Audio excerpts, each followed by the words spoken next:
Join me. It's early in the morning. Y'all got rhythm. You're from Texas. Let's go. Ding-o-le-ling-o-le-ling-o-le-le. Ding-o-le-ling-o-le-ling-o-le-le. One more time. Ding-o-le-ling-o-le-ling-o-le-le. Ding-o-le-ling-o-le-ling-o-le-le. Keep it going. Ahí vienen los indios por el jarrial y al indio chiquito se le ocurrió zurrar. El indio chiquito iba en un huacal, la indita muy limpia le cambió el pañal. Ahora el indito se siente feliz, está muy contento como una lombriz.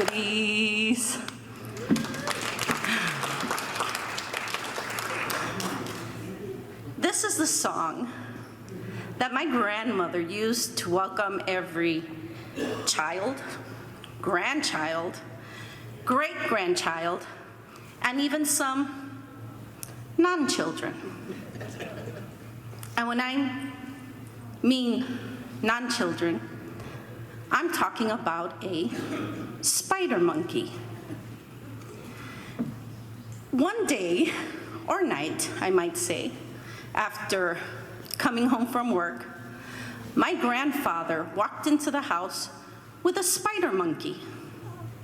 Apparently, it was really easy in the 50s and 60s to get pet monkeys in the city of Chicago. But anyhow, he walked into the house with a spider monkey. And he was cute. He had this brown cinnamon fur and this warm beige face. And he was about 2 feet tall. And my grandfather named him Margaro. Okay? Margaro. So when you hear me say Margaro, that's who I'm talking about, the spider monkey. Now, you'd think my grandmother would be a little shocked, surprised, maybe even upset that he showed up with a spider monkey. But my grandmother knew who she married. She knew my grandfather was special, very special indeed. He was a self-taught musician, and when he got a little bit of education in music, he was able to teach not only his 3 sons, but my mother as well, to play at least 3 instruments. And together they formed a band. And that band was called Los Hermanos Melero. And they were very popular in the 60s in Chicago. They were one of the few norteño bands, and they were sought after all the time. But my grandfather, like I said, he's special. His band was not complete.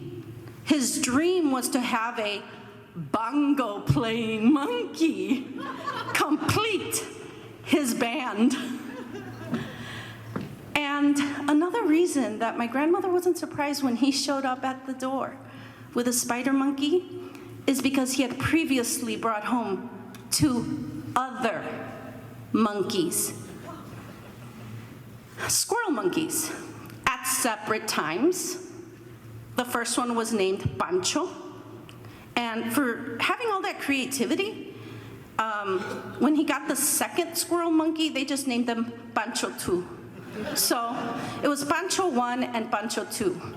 But my grandfather, he had high hopes for Margaro, the spider monkey, because he was twice the size of the squirrel monkeys, and he hoped that he would be different from the squirrel monkeys who had shown to have absolutely zero musical talent. So, my grandparents lived in small apartments, but the reason they moved into this apartment is because it had a tiny den. And this tiny den was their music room. Now, my grandfather was so encouraged to teach Margaro to play the bongos that he built Margaro this huge perch. And he moved that perch into that music room. And every day, you could hear him working private lessons. Private lessons with Margaro. But you would hear, ah, ah, ah, ah, ah. And my grandmother, she was a kind soul. My grandfather was not a patient man. And I recall trying to learn to play the piano from him. And the first time he slapped my hand, I was out of there. So I figure my grandmother must have thought he did something to Margaro, and she wasn't going to have any of that. So she went into that music den, and she pulled Margaro and his perch out of that music room and placed him into her kitchen. Now, Margaro got to know my grandmother, and they established a really good relationship. Oh, she cared for him like he was one of her own. She would bathe him. And you know, her experience with monkeys had shown her that they're not prone to liking baths. But Margaro learned that he had to take a bath every week. So he got used to her, and he obeyed her, and he loved her, I think. And one of the things that he did, he was really good at, is observing. So he observed my grandmother. And the one thing he observed her do every single day, poor woman, she had to make at least 24 flour tortillas. And he would watch her as she rolled out the dough and she kneaded it. And then after she kneaded it as well, she would squeeze that dough and make these little masa balls, and she would place them on the table. And then after she was done, she would put a towel over them and let them rise. And once they had risen, she would grab her masa ball and she would pat it. She would pat it into a little round tortilla like that. And then she would roll it out with a rolling pin. Not like nowadays, everybody has that tortilla press. No. My grandmother was old school. She did it the right way. And well, after a while of watching her, Margaro did, ah, ah, ah, ah.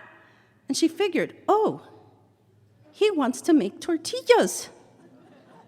So she gave him a masa ball, and as soon as she gave him that masa ball, he started patting that masa ball. And he gave it back to her.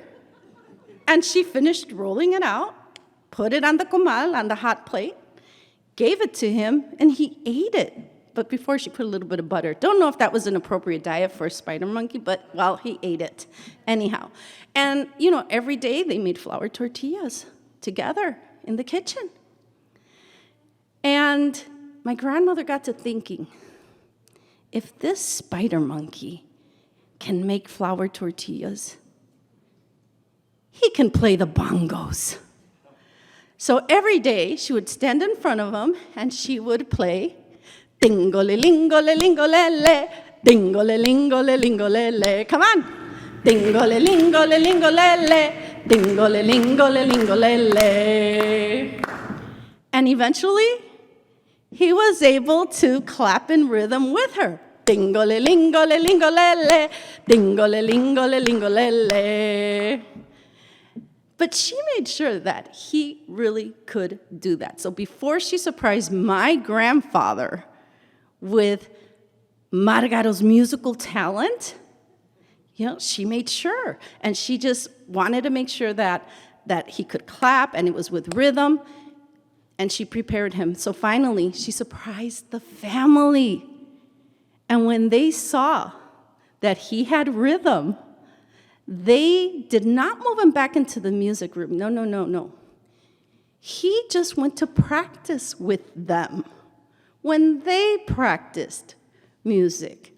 And he got to see all of them practicing their music, and he became really good at playing his bongos. In fact, he played them so hard that he would look at his hands, and he would kind of like rub them because it kind of hurt. He was so excited. He would hit those bongos so hard.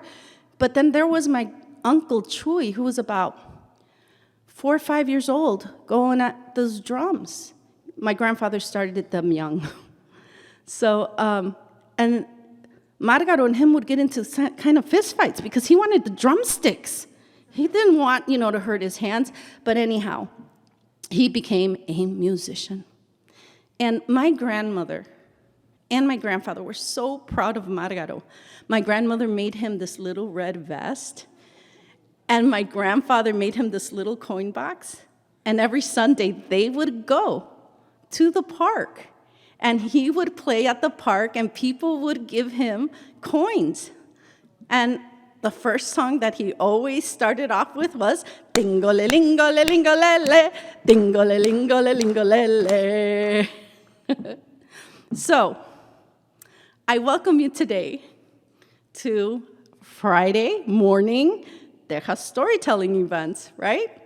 And I hope you open your minds and your hearts to storytelling. And if you've ever doubted that being afraid, if you've ever doubted that you can't tell a story, think of Margaro, who not only learned to make tortillas, learned to play the bongos, and earn his keep.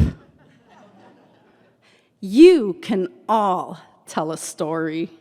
Ding-o-le-ling-o-le-ling-o-le-le, ding-o-le-ling-o-le-ling-o-le-le. Thank you.